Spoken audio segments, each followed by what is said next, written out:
But today's message is when your thoughts won't quit. When your thoughts won't quit. How do we combat that? How do we work through our thought life when our thoughts won't quit? I want to talk about the greatest example of all time in the Bible, Jesus. Let's talk about Jesus for a moment. Do you think he would have had much on his mind?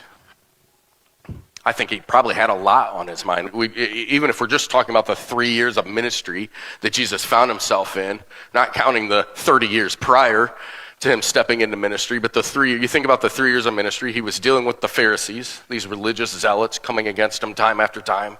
Every turn of the corner, they were questioning his authority, questioning whether he was the Son of God. His disciples, he's pouring into them. And sometimes they're not always obedient to what he was sharing or saying. And so he always had those things, I'm sure, running through his mind. Doing miracles, right? Ministry, pouring into people, those that were broken. I'm sure those became sometimes burdens on him just to see people set free, to see people walking with him. He was always teaching. And I have to imagine, just like today, there's often that people always wanted something from Jesus, always wanted something from him.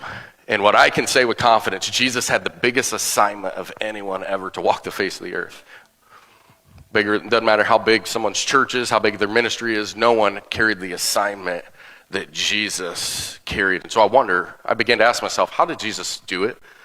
How did he do this in a healthy way? What I do know about reading through Scripture, we're going to talk about this, is that he consistently pulled away to spend time with God.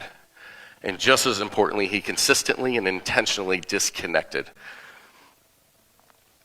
In today's day and age where we have this device in my pocket and maybe in your guys' pocket, it's so easy to just pull it out and start scrolling and I'm as guilty as anyone.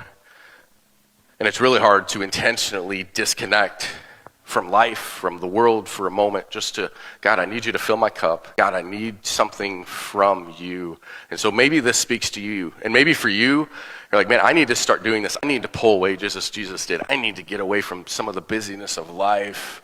And sometimes we wonder, how can I do that? And I want to help us understand how we can do that in our lives today.